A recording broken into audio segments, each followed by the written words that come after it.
Today, we bring you another shocking true crime story. This is the tale of the 1993 gruesome murder of Elsa Santos Castillo. She was dubbed the Chop Chop Lady because her body was dismembered. The perpetrator, an American named Stephen Weisenhunt, a manager at Apex Corporation.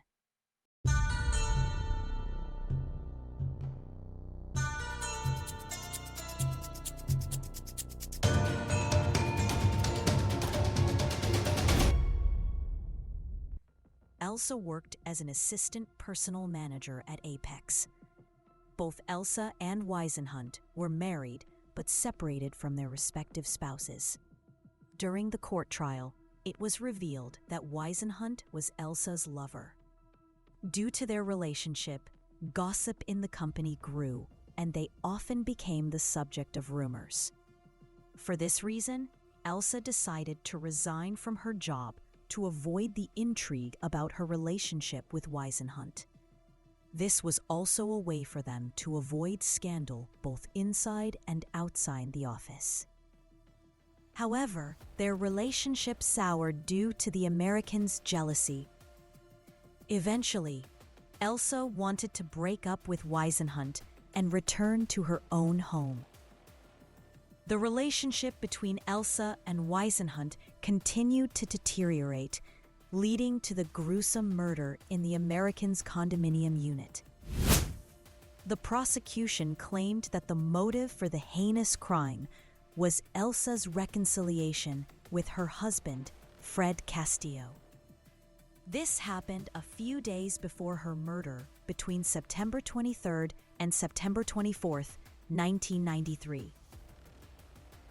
Weisenhunt's driver, Demetrio Ravello, served as the main prosecution witness. He detailed the events from when he dropped Elsa off at Weisenhunt's condo unit to the disposal of the victim's dismembered body parts.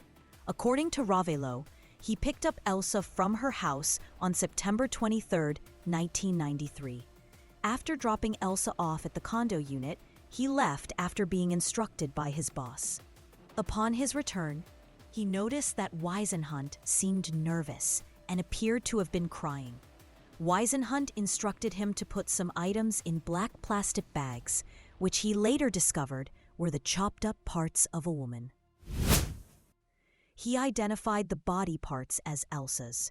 From the condo unit, he and Weisenhunt traveled with the black plastic bags, circling Batangas to Gay City, all the way to Santa Rosa Laguna. On a narrow and hidden road in Santa Rosa Laguna, Weisenhunt instructed him to throw away the black plastic bags. They immediately headed to Bagak, Bataan, where Weisenhunt's family mansion was located. While on the road, Ravello threw away Elsa's personal belongings, which were also in black plastic bags. Because his conscience bothered him, Ravello confessed to his family what had happened to Elsa and the disposal of her dismembered body. His family advised him to immediately report the crime and turn in Weisenhunt to the authorities so he would not be implicated in the case. He was also afraid of being involved in the chopping up of Elsa by his boss, so he reported the incident to the Department of Justice. The DOJ referred his report to the National Bureau of Investigation for appropriate action. The NBI verified that the details he provided about where the body parts were disposed of were true and matched his testimony. Weisenhunt was immediately arrested and charged with murder. The Pasig Regional Trial Court Branch 152 heard the case against Weisenhunt on January 6, 1994.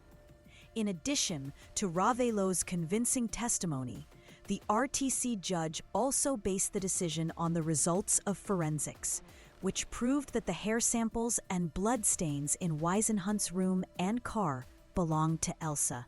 The medical legal results also showed that Elsa was stabbed 3 times in the chest, which was the cause of her death.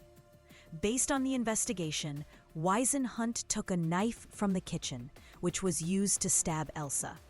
During the hearing, Hunt's house helper said that her boss gave her the kitchen knife when she looked for it.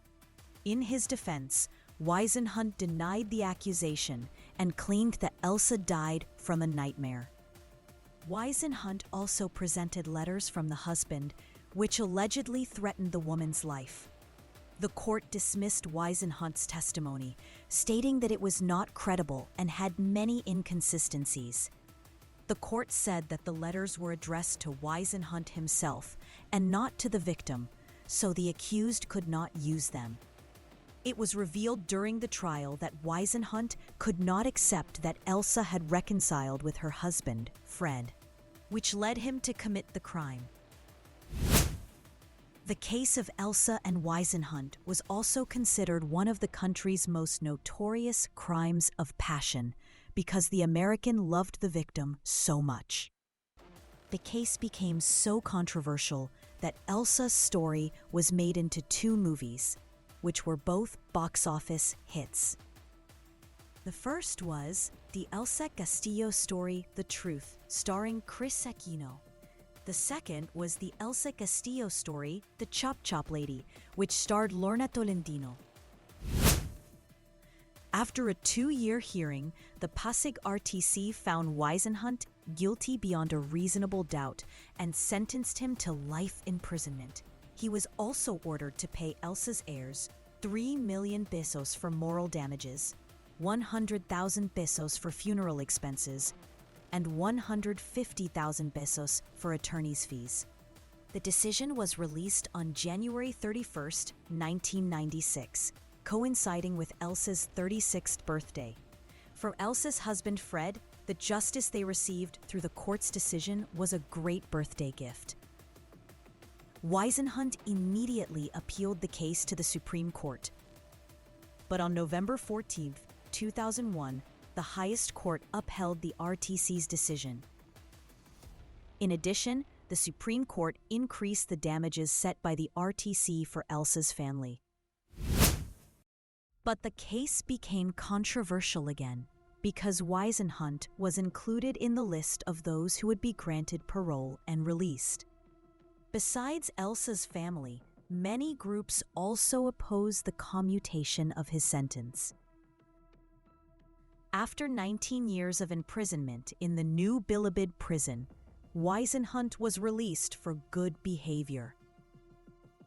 He was set free on December 27, 2012, and deported to America. He was declared an undesirable alien and banned from returning to the Philippines forever. A reminder, everything in excess is bad and could potentially be deadly, and excessive love is not exempt from that saying. What is your reaction to Hunt's commutation of sentence and to Elsa's life story itself? If you liked our episode, like, share, comment, and subscribe to our social media accounts. Watch out for our next episodes here on Pinoy Police Files. Thank you for listening, and until next time.